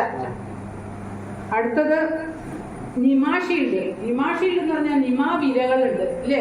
എല്ലാ സാധനങ്ങളുടെയും വേരുകൾ തിന്ന് നശിപ്പിക്കുന്ന നിമിറ്റോഡ്സ്. ഈ നിമാവിരകളെ നശിപ്പിക്കുക. വാഴയിലും നമുക്കറിയാം, വെണ്ടയിലൊക്കെ കാണാം. അതുപോലെ തന്നെ ഈ കാടമനിലെ അവരുടെ ഏലകർഷകരുടെ ഏറ്റവും വലിയൊരു ശൈലിയാണ് നിമാവിരകൾ. അപ്പോൾ ഈ നിമാവിരകളെ നമുക്ക് ഒരു പരിധിവരെ കൺട്രോൾ ചെയ്യാൻ പറ്റുന്ന സാധനമാണ് നിമാഷീൽഡ്. ഓക്കെ, അത് 5 ml 1 ലിറ്റർ വെള്ളമുള്ള റേഷ്യോയിൽ ചെടികളിൽ സ്പ്രേ ചെയ്ത് കൊടുക്കും. അടുത്തത് മെറ്റാഷീൽഡ്. നമ്മുടെ വീടുകളിലൊക്കെ ഏറ്റവും കൂടുതൽ വരുന്ന ഒരു പ്രശ്നമാണ് ഈ ചിതൽ അല്ലേ. ചിതല ഉറുമ്പ മണ്ണിൽ കൂടി വരുന്ന ഈ ഇതെന്തല്ലേ കൊമ്പഞ്ചെല്ലിയുടെ കുണ്ടളപ്പുഴുക്കൾ എന്നാണ് ഞങ്ങളുടെ അവിടെ പറയുന്നത്. ഇതെന്താണെന്ന് അറിയാമോ? ഈ കുണ്ടളപ്പുഴുക്കൾ അതുമാതിരിയുള്ള എല്ലാ രീതിയിലും മണ്ണിലൂടെയുള്ള പുഴുക്കളെ എല്ലാം മാറ്റാനായിട്ട് നമ്മൾ കൊടുക്കണമെന്ന് മെറ്റാഷീൽഡ്. അത് 5 ml 1 ലിറ്റർ വെള്ളം എന്നുള്ള റേഷ്യോയിൽ എടുത്തിട്ട് മണ്ണിലാണ് ഒഴിച്ചു കൊടുക്കേണ്ടത്. അപ്പോൾ അത് നിയന്ത്രിക്കാനായിരിക്കും. ഇനി അടുത്തത് ബീറ്റി ഗാർഡ്. അതും ഇതുപോലെ തന്നെ ചലഭ പുഴുക്കളെ, അതുപോലെ പലതരം ഒരുപാട് കീടങ്ങൾ, ഈ കീടങ്ങളെ എല്ലാം ഒരു പരിധിവരെ കൺട്രോൾ ചെയ്യാനായിട്ട് ഏറ്റവും ബലവത്തായ സാധനമാണ് ബീറ്റി ഗാർഡ്. എല്ലാവരും മടുത്തോ? എല്ലാവരുടെ മുഖം മടുത്ത പോലെ. സോറി, അതാ ഞാൻ പറഞ്ഞ കുറച്ച് നേരത്തെ തുടങ്ങാമെന്ന് അല്ലേ. എല്ലാവർക്കും മനസ്സിലാവുന്നുണ്ടോ? എല്ലാം കൂടി ഞാൻ ഓടിച്ചോടിച്ചോ വിടാം. കാരണം ഡീറ്റെയിൽഡ് ആയിട്ട് വേണമെന്ന് മാഡം പറഞ്ഞിരുന്നു. പക്ഷെ അങ്ങനെ ഇങ്ങനെ തന്നെ പറഞ്ഞിട്ട് തീരുന്നില്ല. ഇനി നിങ്ങളുടെ ഇനാഗ്രേഷൻ നടക്കണമല്ലോ. ഓക്കെ, അപ്പൊ എന്നാൽ നമുക്ക് ഇന്നത്തേത് നിർത്താം. അപ്പൊ ഒരു എല്ലാവർക്കും മനസ്സിലായി കാണുന്നു. മണി എത്രയായി? 3:45. ഇപ്പൊ 4 മണിക്ക് ഇനാഗ്രേഷൻ ഉണ്ട്. അപ്പം എല്ലാവർക്കും ഒരുവിധമെങ്കിലും ഒക്കെ ഒന്ന് മനസ്സിലായി കാണും. അപ്പൊ ജൈവ കൃഷിയുടെ പ്രാധാന്യം എന്താ, ജൈവ കൃഷി എന്തിനു ചെയ്യണു, എങ്ങനെ ചെയ്യണു, അതുപോലെ തന്നെ അതിന്റെ ആവശ്യകത എന്താ, എല്ലാം ഒരുവിധം നിങ്ങൾക്കൊക്കെ മനസ്സിലായി കാണുമെന്ന് വിശ്വസിക്കുന്നു ഇല്ലേ. മനസ്സിലായ? നമുക്ക് രോഗങ്ങളല്ലേ എല്ലാ വീട്ടിലും പ്രശ്നങ്ങൾ. അപ്പൊ നിങ്ങളെല്ലാവരും, അപ്പൊ ഞാൻ എന്റെ പറയുകയാണെങ്കിൽ നമ്മൾ ഈ ലേഡീസ് ഇപ്പൊ ഇവിടെ വന്നവരെ എല്ലാവരും ഒരു 10 ഗ്രോ ബാഗെങ്കിലും വെച്ച് നമ്മുടെ വീട്ടിലേക്കുള്ള പച്ചക്കറി ഉണ്ടാക്കുക. അതുപോലെ വീടുകളിൽ നിർബന്ധമായിട്ടും ഒരു പേര, ഒരു ചാമ്പ, ഒരു പ്ലാവ്, ഒരു മാവ്, കുറച്ച് കരിവേപ്പ്, ഇത് ഒരിക്കലും വെക്കാതിരിക്കരുത്. ഇത്രയെങ്കിലും എല്ലാവരും വെച്ചിരിക്കുക. വീട്ടിലെ കഞ്ഞിവെള്ളം ഒന്നും അവിടെ ഒഴിച്ചു കളയണ്ട. കഞ്ഞിവെള്ളത്തിനകത്ത് ഇച്ചിരി മഞ്ഞൾപ്പൊടിയും കലക്കിയിട്ട് കൊണ്ട് ഒഴിച്ചു കൊടുത്തു കഴിഞ്ഞാൽ, സ്പ്രേ ചെയ്ത് ഒല്ല കൊടുത്തു കഴിഞ്ഞാൽ കാന്താരി മുളകൊക്കെ ധാരാളം ഉണ്ട്. അതിനൊന്നും പ്രത്യേകിച്ച് വളം പോലും കൊടുക്കണ്ട. വീടുകളിൽ മുളകില്ലാത്തവരുണ്ട്. പൊന്നെ, മുളകല്ലേ വെക്കണേ. മുളക്, കരിവേപ്പ്, അതുപോലെ വീട്ടിൽ മുഴുവൻ ഏറ്റവും കൂടുതൽ പച്ചക്കറികളിൽ കരിവേപ്പിലൊക്കെ വിഷമാണ്. ഇതെല്ലാം നമ്മൾ നിങ്ങൾക്കൊക്കെ ചെയ്യാവുന്ന ഒരു ഗ്രോ ബാഗിലാണെങ്കിലും ചെയ്യാം കേട്ടോ. വീട്ടിൽ മേടിക്കുന്ന മുളകിന്റെ അരി ഇട്ടാലും എടുക്കും. എന്നിട്ട് ജൈവ രീതിയിൽ വീട്ടിലുള്ള സാധനം നമ്മൾ അഴുകാത്ത കുപ്പിച്ചിലും ഒക്കെ ഒഴികെ ബാക്കി എല്ലാ സാധനം ജൈവ. അപ്പൊ അതെല്ലാം വീട്ടിൽ വെച്ച് ഒന്ന് കുളിപ്പിച്ച് ഒഴിച്ചു കൊടുക്കുക. വേറാണെങ്കിലും അവിടെ നിൽക്കുന്ന ആള് അത് മനസ്സിലാക്കി ഇവർക്കൊക്കെ മേടിക്കാൻ വരുമ്പോൾ പറഞ്ഞു കൊടുക്കുക. ഓക്കെ, അപ്പോൾ താങ്ക് യു വെരി മച്ച്.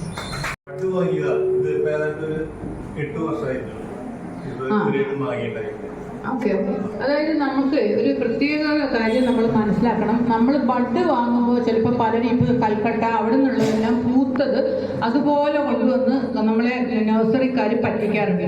അതുകൊണ്ട് നമ്മൾ എപ്പോഴും നമ്മുടെ നാട്ടിൽ എവിടെ നിന്ന് ഉണ്ടായിട്ടുണ്ടോ അവിടുന്ന് നമുക്ക് വിശ്വസ്തമായ സ്ഥലത്തു നിന്ന് തന്നെ നമ്മൾ മാവുന്തൈകൾക്ക് ഏറ്റവും പ്രധാനം അതാണ്. ഈ നമ്മളെ ഉഷ്ണമേഖലാ പ്രദേശങ്ങളിൽ നിന്ന് പൂത്ത കമ്പ് നമ്മളൊന്ന് ബഡ് ചെയ്താൽ അതിൽ പൂവായിട്ട് വരും. അതുകൊണ്ട് ഇവരിങ്ങനെ വിൽക്കും. പക്ഷെ അത് നമ്മുടെ നാട്ടിലുണ്ടായിരുന്നു, നമ്മുടെ കാലാവസ്ഥയ്ക്ക് പറ്റൂല. അതൊരു വലിയ കാര്യം. അതാണോ അല്ലയോ എന്ന് എനിക്കറിയില്ല. ഒന്ന്, പിന്നെ നമുക്ക് ചെയ്യാൻ പറ്റിയത് അതല്ല, നിങ്ങളുടെ മാവ് നമ്മുടെ നാട്ടിൽ കായ്ക്കുന്നതാണെങ്കിൽ ഞാൻ പറയണ പോലെ ചെയ്താൽ കായ്ക്കും. ആദ്യം തന്നെ ഒരു ഇപ്പൊ ഓഗസ്റ്റ് മാസമാകുമ്പം നമ്മുടെ ചെടിയുടെ ഏറ്റവും തുമ്പ് ഭാഗം ഒന്ന് പ്രൂൺ ചെയ്ത് കൊടുക്കുക. പ്രൂൺ ചെയ്യാന്ന് വെച്ചാൽ അറിയാമോ? തുമ്പ് ഇങ്ങനെ കാരണം എന്തിനാണെന്ന് പറഞ്ഞു കഴിഞ്ഞാൽ ഈ സമയത്ത് അങ്ങനെ പ്രൂൺ ചെയ്യുമ്പോൾ ഈ ചെടി തളിർക്കും.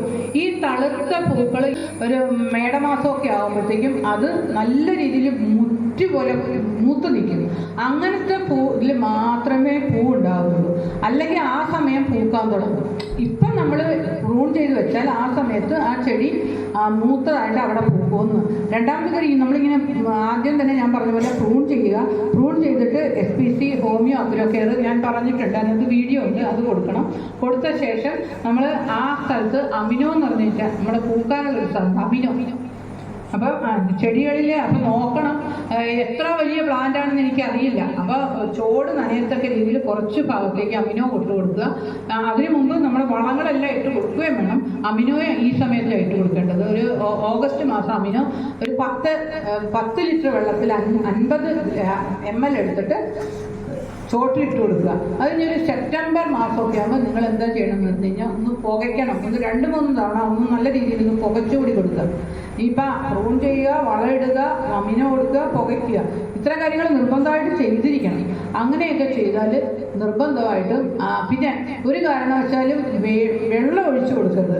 നമ്മൾ പലപ്പോഴും ഡിസംബറിലൊക്കെ നല്ല രീതിയിൽ ഉണക്കാണെങ്കിൽ ചെടിക്ക് എപ്പോഴും ഒരു സ്ട്രെസ് വേണം. ചെടികളും മനുഷ്യരെ പോലെ തന്നെയാണ്. അതായത് നമുക്ക് എന്തെങ്കിലും ഒരു അസുഖം വരുമ്പോഴത്തേക്കുമാണ് അയ്യോ നമ്മളുടെ അടുത്ത ജനറേഷൻ വേണമല്ലോ എന്നോർത്ത് വേഗം അത് പൂക്കും. അതുകൊണ്ടാണ് ചെടികൾ നമുക്ക് ശ്രദ്ധിച്ചിട്ടുണ്ടാവും വെട്ടി പ്രൂൺ ചെയ്ത് കഴിഞ്ഞാൽ ഉടനെ അത് പൂക്കും. അതായത് ഇതിനൊരു സ്ട്രെസ് കൊടുത്താൽ മാത്രമേ അത് പൂക്കുള്ളൂ. അതുകൊണ്ട് തന്നെ അതിനെ നമ്മൾ ഇതുപോലെ കൂടി ഒക്കെ ചെയ്തു കഴിഞ്ഞാൽ അത് പൂക്കുകയും. ശരി, മൊത്തം ഇല കൊഴിയും.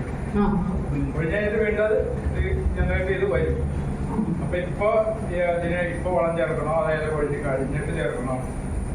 ഓക്കെ, ഇല പൊഴിയുന്നത് ഒരു പ്രത്യേക തരം ഫംഗസാണ്. ഞാൻ നേരത്തെ പറഞ്ഞ പോലെ ഫംഗസാണ്. അപ്പൊ ഇപ്പൊ നമ്മൾ ചെയ്യേണ്ടത് നമ്മുടെ കയ്യിലുള്ള ക്യൂർ പ്ലസ് ഉണ്ട്. ഇതാണ് ക്യൂർ പ്ലസ്. ഇപ്പൊ ചെയ്യേണ്ടതാണ് ഞാൻ പറഞ്ഞത്. ഇപ്പൊ വളമൊന്നും ചെയ്തിട്ടില്ലല്ലോ.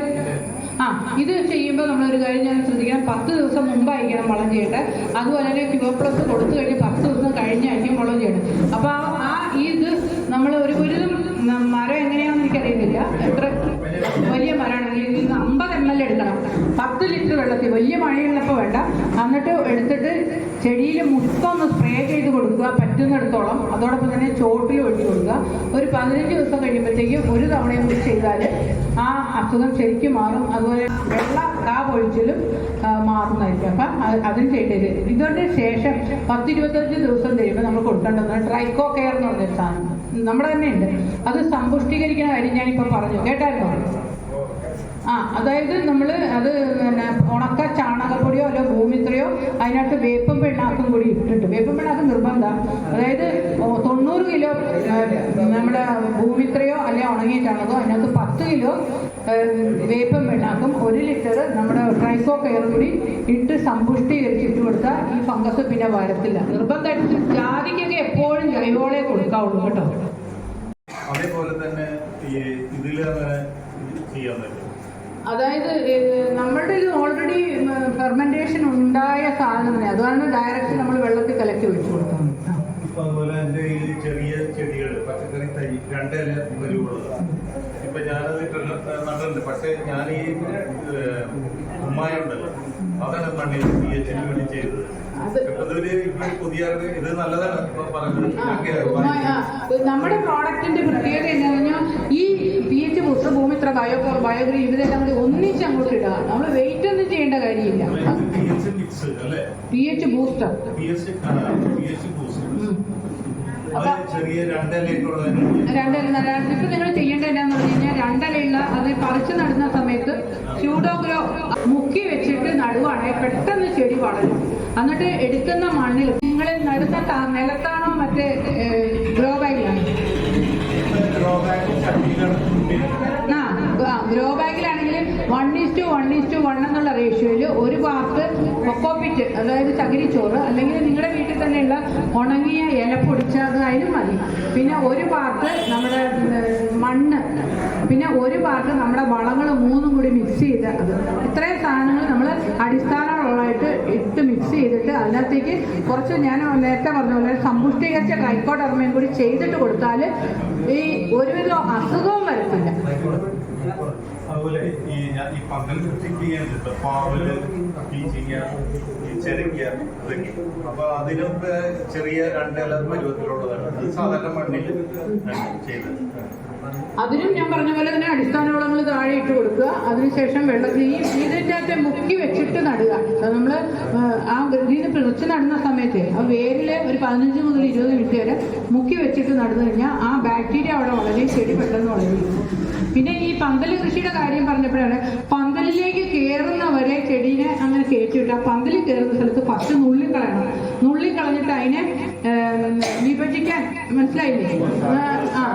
തേർഡ് ജനറേഷൻ എന്ന് പറയാം. അതായത് ആദ്യമേ ഒന്ന് വിഭജിക്കുക, അതിന്റെ എല്ലാം തുമ്പ് ഒന്നുകൂടി വിഭജിക്കുക, അതിന്റെ എല്ലാം കൂടി അങ്ങനെ കൂമ്പ് നുള്ളി അതിനെ നല്ല രീതിയിൽ പടർത്തി വരുമ്പോഴാണ്, അതോടൊപ്പം തന്നെ ഈ പന്തൽ വരെയുള്ളതിന്റെ അവിടുത്തെ എല്ലാം പ്രൂൺ ചെയ്ത് കളയണം, ഇലകൾ, മനസ്സിലായോ? എന്നിട്ട് ഇങ്ങനെ കൂടി ചെയ്യുമ്പോൾ പന്തൽ നിറയും, പെട്ടെന്ന് പൂക്കും കായ്ക്കും, ധാരാളം കായുണ്ടാവും. അത് പാവലിനും പടവലത്തിനും ചൊരയ്ക്കും എല്ലാം ആ മെത്തേഡ് നല്ലതാണ്.